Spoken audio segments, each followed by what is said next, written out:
वबरकातुहू। आज हम unit number 2 Chinese new year जिसकी हमने ट्रांसलेशन की थी, आज हम इसकी एक्सरसाइज को डिस्कस करेंगे। और सबसे पहले इस चैप्टर का थीम कि Chinese new year is one of the major festivals in Chinese culture. जो चाइनीज़ न्यू ईयर है ये चीनी जो सकाफ़त है उसमें एक बहुत बड़ा त्यौहार समझा जाता है। Just like other ethnic communities of the world, in China too, the New Year is the most important day of the year. बाकी जो एथनिक कम्युनिटीज़ हैं दुनिया की, उनकी तरह जो चीनी हैं वो भी अपने साल नौ का जो त्यौहार है उसको बहुत अहम समझते हैं और बहुत इम्पोर्टेंट डे होता है उनके लिए। This is the time when the family members strive to be with their near and dear ones. ये वो दिन होता है जब उन सब के जो अजीज़ो अकरबा और जो करीबी लोग होते हैं वो इकट्ठे होते हैं और ये त्यौहार मनाया जाता है। ये तो है इसका थीम। अब इसकी जो ग्लॉसरी है इसको हम देखेंगे कि उसमें जो ये जो ग्लॉसरी है, इन वर्ड्स को, इनकी स्पेलिंग को याद करना भी बहुत ज़रूरी होता है और साथ में ये जो मीनिंग दिए गए होते हैं इनको भी देखना बहुत ज़रूरी होता है। तो इसमें सबसे पहला वर्ड है एसोसिएशन। एसोसिएशन का मीनिंग होता है feeling that is concerned with a particular event. मंसूब होना एसोसिएशन का जो उर्दू में मीनिंग है वो है वाबस्तगी या ताल्लुक़ या मंसूब होना। Feeling that is connected with a particular event, यानी एक ख़ास इवेंट के साथ जो फीलिंग्स कनेक्टेड होती हैं और जो उसके बारे में जो एहसासात होते हैं उसको वो जो हैं उनको हम एसोसिएशन या वाबस्तगी या ताल्लुक़ या मंसूब होना कहते हैं। उसके बाद है सेलिब्रेशन। सेलिब्रेशन का मीनिंग होता है तकरीब, पार्टी या special event at which you celebrate something.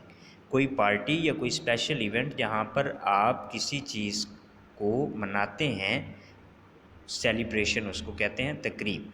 उसके बाद है कस्टमरी, रस्म, यूजुअल फॉर समबडी, गैदरिंग्स, इज्तमात, ब्रिंगिंग टुगेदर और coming together of people of a family, ख़ानदान के मुख्तलिफ़ लोगों का इकट्ठे होना।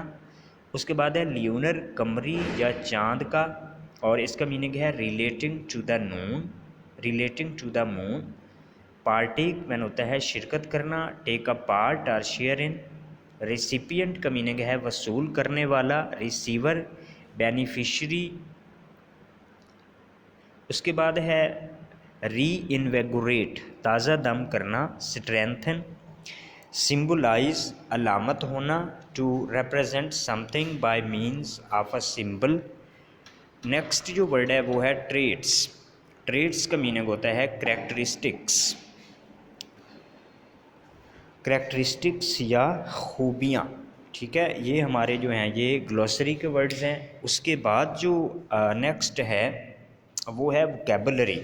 और वोकैबुलरी में जो ए पार्ट है इसका, give the meaning of each word as used in the lesson. हर एक लफ्ज़ का मानी ऐसे लिखें जैसे वो लफ्ज़ सबक में लिखा गया है। तो इसमें पहला वर्ड गैदरिंग्स है। गैदरिंग्स का मीनिंग होता है इज्तमाआत, the group of people meeting together at a certain place. Customary, रवाज या रस्म, एनी यूजुअल प्रैक्टिस। और ये जो वर्ड्स होते हैं इनके मीनिंग और भी हो सकते हैं, लेकिन यहाँ पर इस चैप्टर में जिस मीनिंग में इस लफ्ज़ को इस्तेमाल किया गया है हमने वो डिस्कस करना है। उसके बाद है थरोली, मुकम्मल तौर पर, यानी कि completely, fully. Common place, common place का मीनिंग होता है आम, ऑर्डिनरी, रेगुलर, कस्टमरी। पार्टेक, शरीक होना, to participate in any activity. Traits, खूबियाँ, particular features, characteristics. Reinvigorate, ताज़ा दम करना, to strengthen something or refresh. ये हमारे जो हैं ये वोकैबुलरी के जो वर्ड्स हैं उनको हमने देखा। उसके बाद नेक्स्ट जो हमारा काम है वो इसका बी जो पार्ट है कि from a noun, from the given form a noun from the given words and use the nouns in sentences। लफ्ज़ दिए गए हैं इनसे इनको नाउन बनाना है और फिर नाउन बनाकर उस नाउन का आपने फ़िक्रा बनाना है। तो पहला वर्ड है गैदर। गैदर का जो नाउन बनेगा वो है गैदरिंग, इज्तमात। गैदर का मीनिंग होता है इकट्ठा होना और गैदरिंग का मीनिंग होता है इज्तिमा। He announced this news in a gathering. उसने ये खबर एक इज्तिमा में या एक लोगों के इकट्ठ में सुनाई। उसके बाद है सिंबॉलिक, अलामती, और इसका नाउन बनेगा सिंबल। सिंबल, अलामत। The dove is a symbol of peace. फाख्ता मोहब्बत की या अमन की अलामत समझी जाती है। प्रॉस्पर का मीनिंग है खुशहाल होना और इसका जो नाउन बनेगा वो होगा प्रॉस्पेरिटी, खुशहाली। We should work for the prosperity of our country. हमें अपने मुल्क की खुशहाली के लिए काम करना चाहिए। डेकोरेट का मीनिंग है सजाना और इसका नाउन है डेकोरेशन, सजावट। The decoration of the room is impressive. The decoration of the room, कमरे की सजावट बहुत मुतासिर करने वाली है। इनकरेज, हौसला अफजाई करना, इसका नाउन बनेगा इनकरेजमेंट और हौसला अफजाई। He was thankful to me for my encouragement. वो मेरी हौसला अफजाई पर बहुत ममनून था। तो ये आपका जो है वो लफ्ज़ हैं, उनके नाउन हमने बना दिए और नेक्स्ट उनका फ़िक्रा बन गया। सी पार्ट है, translate the following paragraph into Urdu. It is a traditional practice for adults to give children little red envelopes filled with money in order to symbolize wealth and prosperity for the coming year. बड़ों के लिए ये एक रवायती दस्तूर है कि वो बच्चों को रकम से भरे हुए छोटे छोटे सुर्ख लिफाफे दें जो आने वाले साल के लिए दौलत और खुशहाली की अलामत हैं। It is also common for elders to present red packets to unmarried members of the family.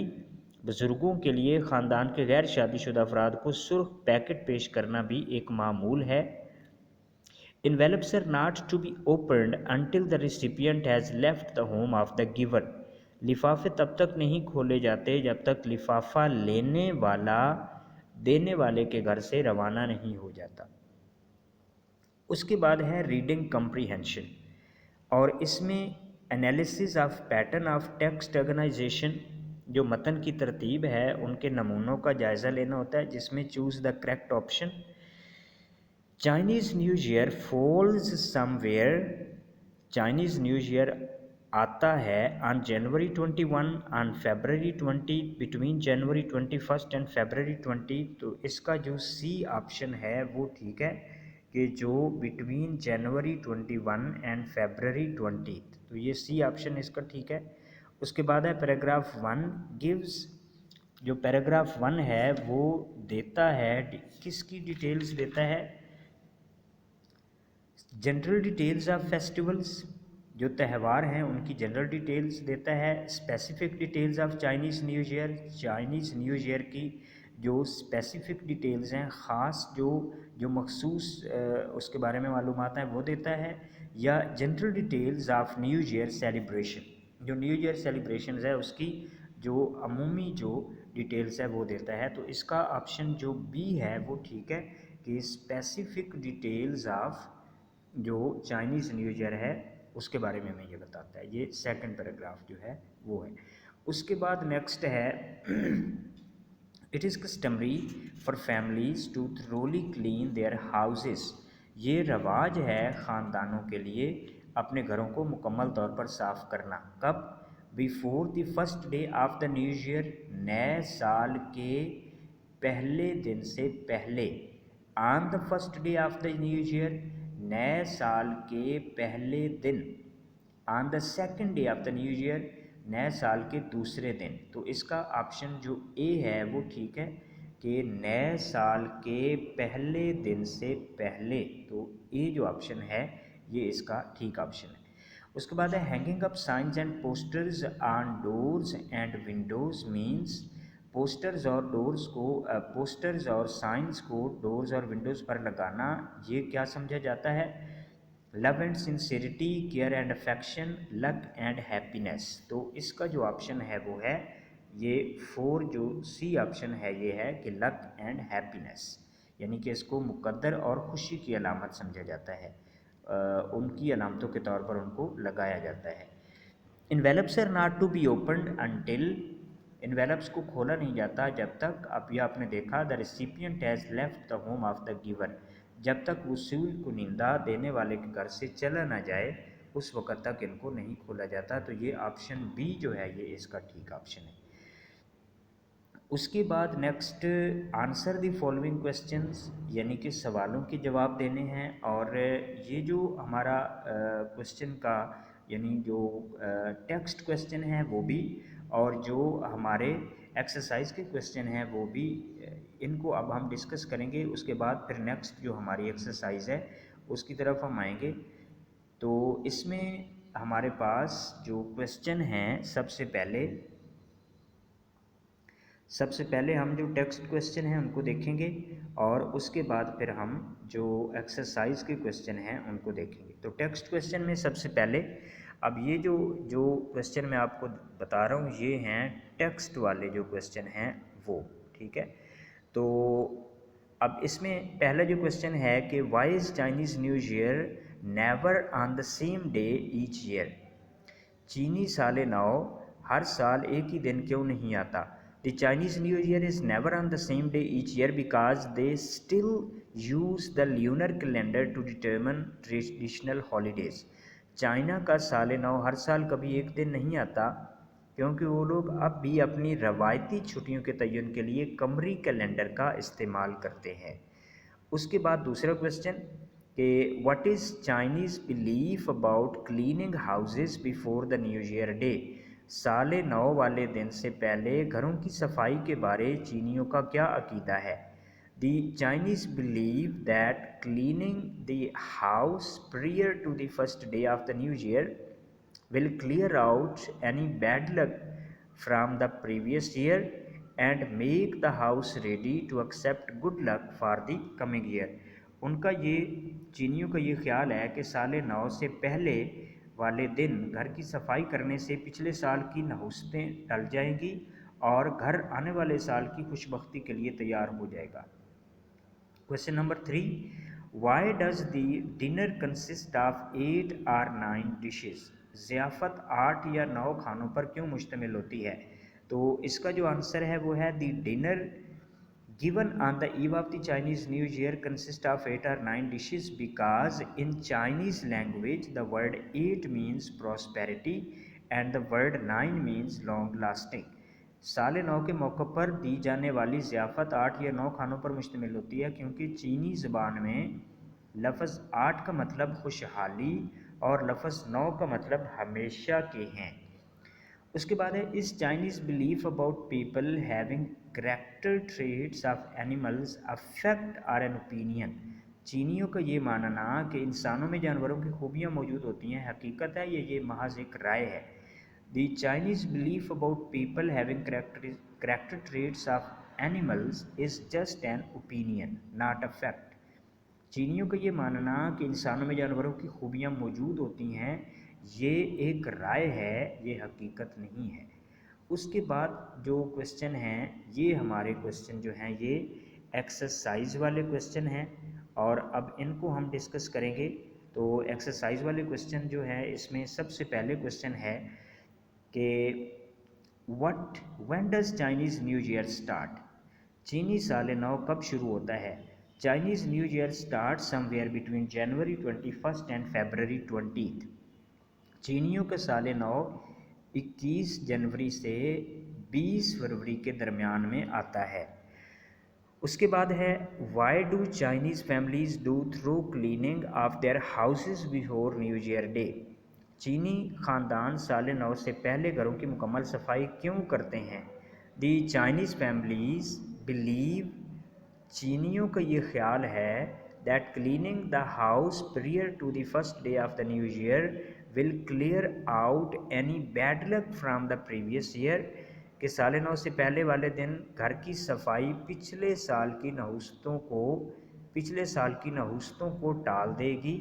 And make the house ready to accept good luck for the coming year, और आने वाले साल के जो खुशबख्ती है उसके लिए घर जो है वो तैयार हो जाएगा।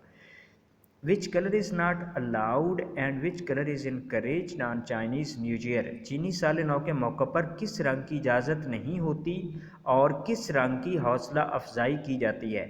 The black colour is not allowed because it is associated with death, स्याह रंग की इजाज़त नहीं होती क्योंकि ये मौत से वाबस्ता है। However, wearing red is encouraged as the color is associated with warding off bad spirits. ताहम सुर्ख रंग पहनने की हौसला अफजाई की जाती है क्योंकि ये बदरूहों को भगाने से तल्लक रखता है। What do decoration on doors and windows symbolize? दरवाज़ों और खिड़कियों पर की जाने वाली आराइश किस बात की अलामत होती है। The decorations on doors and windows symbolize luck and happiness. दरवाज़ों और खिड़कियों पर की जाने वाली आराइश खुशबख्ती और खुशी की अलामत होती है। These decorations contain the Chinese word fu that means luck and joy. ये आराइशें चीनी लफ्ज़ फू पर मुश्तमिल होती हैं जिसका मतलब किस्मत और खुशी होता है। उसके बाद क्वेश्चन नंबर 5 है कि what is the significance of Chinese eve dinner, जो साले नौ के मौके पर दी जाने वाली ज़ियाफ़त है उसकी क्या अहमियत है। New year's eve dinner is customary, ये ज़ियाफ़त एक लाजमी चीज़ होती है, कस्टमरी लाजमी चीज़ होती है। ऑन दिस ईव, इस मौका पर पीपल विजिट देयर रिलेटिव्स, लोग अपने रिश्तेदारों के घरों में जाते हैं। And partake in a large dinner, और एक बड़ी बड़ी ज़ियाफ़त जो होती हैं उनमें शरीक होते हैं। This dinner is meant for prosperity and long lasting happiness, ये बड़ी बड़ी ज़ियाफ़तें जो हैं इसका मकसद खुशहाली और तवील खुशी होता है। Question number 6, What do the little red envelopes filled with money symbolize? पैसों से भरे हुए सुर्ख लिफाफे किस चीज़ की अलामत होते हैं। It is a traditional practice for adults to give children red envelopes filled with money. बालगों की तरफ से बच्चों को पैसों से भरे हुए लिफाफे देना एक रवायती अमल है। This practice symbolize wealth and prosperity for the coming year, ये रवाज आने वाले साल के लिए दौलत और खुशबख्ती की अलामत है। What is the importance of Chinese New Year for Chinese families? चीनी ख़ानदानों के लिए चीनी साल नौ की क्या अहमियत है। The Chinese New Year is considered one of the most important occasions for the Chinese families. चीनी साल नौ चीनी ख़ानदानों के लिए एक इंतहाई अहम मौका समझा जाता है। It is a time when families should come together in order to give thanks to the previous year and reinvigorate themselves for the coming year. ये वो वक्त होता है जब ख़ानदान एक दूसरे के करीब आते हैं और ताकि पिछले साल का शुक्रिया अदा करें और आने वाले साल के लिए ख़ुद को तैयार करें। तो ये आपके जो एक्सरसाइज वाले क्वेश्चन आंसर हैं वो हैं। उसके बाद हम दोबारा से अपनी जो एक्सरसाइज है, जो बाकी एक्सरसाइज हमारी रहती है उसकी तरफ चलते हैं और उसको हम डिस्कस करते हैं कि उसमें हमारा जो बाकी चीज़ें हैं वो कौन कौन सी हैं, जिसमें हमारा ग्रामर का पोर्शन आ जाएगा। ठीक है जी, ये हमारे सामने जो है ग्रामर का पोर्शन है। क्वेश्चंस के बाद ये हमारे क्वेश्चंस थे जो अभी हमने डिस्कस किए। ठीक है, ये हमारे क्वेश्चन हैं जो अभी हमने डिस्कस कर लिए। अब उसके बाद जो हमारा काम है वो क्या है कि ग्रामर में कलेक्टिव नाउन्स को बयान किया गया है कि कलेक्टिव नाउन्स जो हैं वो क्या होते हैं, और कलेक्टिव नाउन्स की उर्दू है इसम जमा। देखिए, जब हम मुख्तलिफ़ नाउन्स जो हैं उनको क्योंकि मुख्तलिफ़ नाउन की मुख्तलिफ़ काइंड्स हैं, तो जिसमें जो है वो कलेक्टिव नाउन है, एब्स्ट्रैक्ट नाउन है, कंक्रीट नाउन है, कॉमन नाउन है, प्रॉपर नाउन है। तो जो कलेक्टिव नाउन होता है जब हम चीज़ों के मजमूए की बात कर रहे होते हैं, और उसके लिए जब हम जो लफ्ज़ जो नाउन यूज़ कर रहे होते हैं उसको कलेक्टिव नाउन कहते हैं, चीज़ों के मजमूए को ज़ाहिर करने के लिए। अब इसमें gang, crowd, committee, class, crew, audience, family, ये कलेक्टिव नाउन हैं, ये हमारे सामने दिए गए हैं। और ये जो कलेक्टिव नाउन्स दिए गए हैं इनकी मदद से हमने जो ब्लैंक्स हैं उनको फिल करना है। पहला, it is typical for a Chinese family to make 8 to 9 dishes for the new year eve dinner. पहला जो इसमें जो ब्लैंक है उसमें आएगा फैमिली, यानी कि चीनी ख़ानदान के लिए ये रवाज है कि 8 से 9 डिशेस बनाना। उसके बाद है the dash applauded heartily at the end of the concert. The audience applauded heartily at the end of the concert. Audience इसका जो ऑप्शन है वो ठीक है, ऑडियंस यानी कि सामीन ने दिल खोल कर दाद दी कंसर्ट के एंड पर। उसके बाद है the dash has just had a physics lesson. The class has just had a physics lesson. Class का अभी फिज़िक्स लेसन हो चुका है। तो यहाँ पर जो है वो हमारा जो ऑप्शन है वो है क्लास वाला, तो इसमें क्लास आ जाएगा। उसके बाद the dash of robbers was arrested by the police. The gang of robbers, तो इसमें गैंग आ जाएगा, यानी कि गैंग ऑफ रॉबर्स जो है उसको पुलिस ने अरेस्ट किया।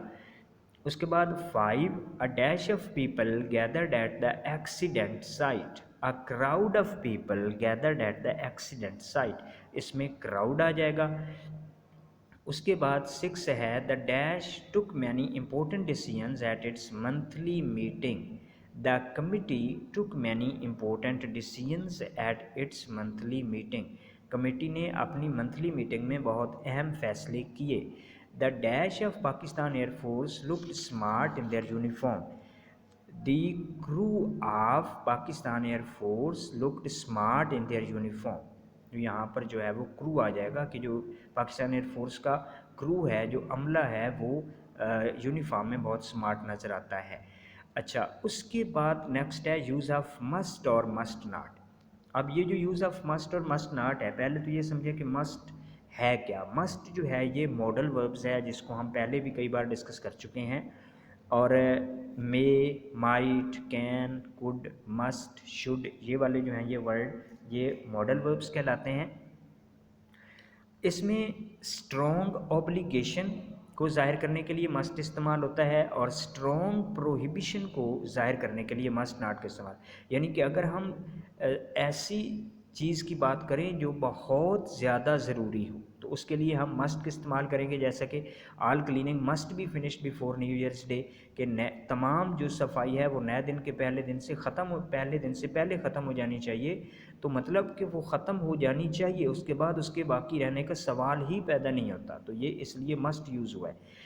और अगर हम मना करें mother you mustn't play with matches. Mother matches, mother जो है वो अपने बच्चे को कह रही है कि आपको जो माचिसेस हैं उनके साथ आपको नहीं खेलना चाहिए। तो यहाँ पर सख्ती से मना किया जा रहा है। तो सख्ती से हुक्म, सख्ती से जो जिस चीज़ के करने को कहा जाए वहाँ पर मस्ट इस्तेमाल होगा, और सख्ती से जिस चीज़ के करने से रोका जाए वहाँ पर मस्ट नॉट का इस्तेमाल होगा। तो ये अब इसको हमने मस्ट और मस्ट नॉट लगाकर ये जो फिल इन द ब्लैंक्स हैं इसको हमने फिल करना है। तो इसमें जो पहला है she dash eat so much sugar. She must not eat so much sugar, तो इसमें आ जाएगा मस्ट नॉट। और मस्ट नॉट की जो कंट्रैक्शन है वो मसंट है, यानी कि हम इस तरह से करके इसको लिख सकते हैं मसंट। मसंट यानी कि MUSTN और ऊपर आगे कॉमा डालकर और आगे टी लिखेंगे तो ये मसंट हो जाएगा। और ये मस्ट नॉट की कंट्रैक्शन है, उसकी ये जो है वो शॉर्ट फॉर्म है। मस्ट नॉट भी लिख लें तब भी ठीक है। Students dash pass an entrance examination to study at this school. Students must pass an entrance examination to study at this school. इस स्कूल में पढ़ने के लिए स्टूडेंट्स को एंट्रेंस एग्जामिनेशन लाजमन पास करना होगा। You watch so much television. You must not watch so much television, आपको इतना ज़्यादा टेलीविज़न नहीं देखना चाहिए। He take some medicine for that कफ।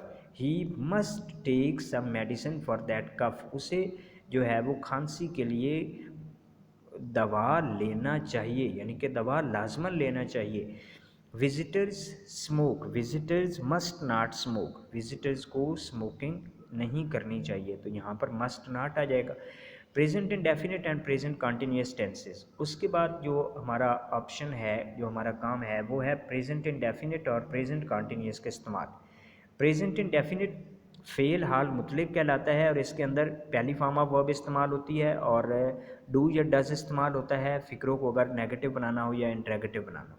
और जो प्रेजेंट कंटिन्यूस है उसके अंदर इज़ एम आर का इस्तेमाल करके आई एन जी वाली फॉर्म इस्तेमाल होती है। अब हम जो नीचे फ़िक्रे दिए गए हैं उनके सेंस को समझेंगे और उसके मुताबिक फिर जो है वो हम फॉर्म ऑफ वर्ब जो है उसको जो है वो लगाएंगे। You not like chocolate, you do not like chocolate, आप चॉकलेट पसंद नहीं करते, तो यहाँ पर जो है वो डू नॉट आ जाएगा। उसके बाद she not study at the moment, she is not studying at the moment, वो इस लम्हा या इस वक्त नहीं पढ़ रही है, तो पहला जो है वो यहाँ पर डू नॉट आ जाएगा, उस दूसरे में इज़ नॉट स्टडीइंग आ जाएगा, तीसरे में they not eat rice every day, they do not eat rice every day, वो रोज़ाना राइस नहीं खाते, तो डू नॉट आ जाएगा। We not work now, we are not working now, अब हम काम नहीं कर रहे हैं, तो we are not working now, present continuous. It rain a lot here, it rains a lot here, यहाँ पर जो है वो रेन्स आ जाएगा और ये प्रेजेंट इंडेफिनिट में चला जाएगा कि it rains a lot here, यहाँ बहुत बारिश होती है। I go on holiday tomorrow, I am going on holiday tomorrow, मैं कल छुट्टी पर जा रहा हूँ, I am going on holiday tomorrow. तो ये आपका जो है वो इस तरह से फिल हो जाएगा। उसके बाद पंक्चुएट द फॉलोइंग पैराग्राफ, नीचे जो पैराग्राफ दिया गया है इसको पंक्चुएट करें, और जो पंक्चुएशन होती है उसमें हमने कि कहाँ पर फुल स्टॉप लगाना है, कहाँ पर कैपिटल लेटर लिखना है, कहाँ पर क्वेश्चन मार्क लगाना है, कहाँ पर इन्वर्टेड कामाज आएंगे, कहाँ पर कॉलन आएगा, कहाँ पर सेमी कॉलन आएगा, तो ये चीज़ें लगाने से जो पैराग्राफ है वो पंक्चुएट हो जाता है और फिर उसकी वाज़ेह समझ आने लग जाती है कि क्या कहा जा रहा है। तो इसको अगर हम पंक्चुएट करें, ये जो पैराग्राफ दिया गया है, ये जो पैराग्राफ दिया गया है इसको अगर हम पंक्चुएट करें तो किस तरह से करेंगे कि on the eve of the Chinese new year it is customary to visit relatives and partake in a large dinner where a number of specific foods are served, ये पहला फिक्रा है। तो इसमें ऑन का ओ कैपिटल हो जाएगा, Chinese new year तीनों के पहले पहले लेटर कैपिटल हो जाएंगे, चाइनीज़ का सी कैपिटल हो जाएगा, न्यू का एन कैपिटल हो जाएगा, ईयर का वाई कैपिटल हो जाएगा, और उसके बाद हम सर्व्ड जो है, जहाँ पर हमने सर्व्ड बोला है वहाँ पर हम फुल स्टॉप लगा देंगे। It is typical for a Chinese family to make 8 to 9 dishes for the New Year's Eve dinner because in Chinese language the word 8 means prosperity and the word 9 means long lasting। अब यहाँ पर आप ये देखें कि पहली बात तो इट है, इट का जो आई है वो कैपिटल होगा क्योंकि फ़िक्रा शुरू हो रहा है। चाइनीज़ फैमिली, चाइनीज़ का सी कैपिटल हो जाएगा, फैमिली का एफ़ छोटा ही रहेगा। उसके बाद है न्यू ईयर्स ईव डिनर, तो इसमें जो न्यू ईयर्स है, न्यू का एन कैपिटल हो जाएगा, ईयर का वाई कैपिटल हो जाएगा, और ईयर्स यानी जो आर और एस है उसके दरमियान हम ऊपर कॉमा डाल देंगे। Eve dinner because in Chinese the word 8 means prosperity, तो इसमें जो वर्ड 8 है, 8 के जो 8 है उसको हम इन्वर्टेड कामास में लिखेंगे, उसके बाद मीन्स प्रॉस्पेरिटी, प्रॉस्पेरिटी को इन्वर्टेड कामास में लिखेंगे, and the word 9 means long lasting, और जो 9 है उसको भी इन्वर्टेड कामास में लिखेंगे, और उसके बाद जो लॉन्ग लास्टिंग है उसको भी हम इन्वर्टेड कामास में लिखेंगे, और लॉन्ग लास्टिंग के दरमियान में हम जो डैश है वो डालेंगे। तो इस तरह से ये आपका जो पैराग्राफ है वो पंक्चुएट हो जाएगा। और नेक्स्ट यूज़ द हाइफन, और अब जो हाइफन का इस्तेमाल होता है, hyphens are used to divide words at the end of a line when the word can not fit on the reminder of the line. Hyphen किसी लाइन के आखिर में जब एक लफ्ज़ पूरा नहीं लिखा जा रहा होता तो उस लफ्ज़ को तोड़ते हैं हम और उसको दो हिस्से में तकसीम कर देते हैं। तो ऐसा करने के जो टोटल असूल हैं वो 6 हैं। पहला है कि divide the word between syllables, जो लफ्ज़ है उसको सेलेबल्स में डिवाइड करें। It means that one syllable words are never divided. तो इसका ये मतलब होगा कि जो एक सेलेबल का वर्ड है वो डिवाइड नहीं होगा। दूसरा, the hyphen goes at the end of the first line, जो पहली लाइन है उसके बाद में हम हाइफन को डालेंगे। अब मिसाल के तौर पर स्पोर्ट है तो इसमें अगर हम एस यू पी के बाद जो है वो हाइफन को डालेंगे तो ये ठीक होगा, और अगर हम पी ओ आर टी के शुरू में डालेंगे तो वो गलत होगा। यानी कि हमने एस यू पी के बाद में हाइफन को डालना है। तीसरा असूल क्या है कि prefixes and suffixes make natural division. जो प्रीफिक्सेस होते हैं, प्रीफिक्सेस को हम साबका कहते हैं और सफिक्सेस जो हैं उनको हम लाका कहते हैं। तो इसमें अगर मिसाल के तौर पर इंटरनेशनल है तो हम इंटर के बाद, यानी कि अब इंटर जो है चूँकि ये प्रीफिक्स है तो इंटर के बाद हम जो है हाइफन को डालेंगे और उसके बाद आगे नेशनल लिखेंगे। इसी तरह से do not divide proper nouns or adjectives. जो प्रॉपर नाउन्स होते हैं या एडजेक्टिव्स या एडजेक्टिव्स होते हैं उनको डिवाइड ना करें। यानी कि पाकिस्तान है, ये अब नाउन है, प्रॉपर नाउन है, इसको आप डिवाइड बिल्कुल नहीं करेंगे और इसको आप पूरा ही लिखेंगे, इसमें हाइफन नहीं डालेंगे। उसके बाद है there should be at least 2 letters plus the hyphen on the first line and 3 letters on the second.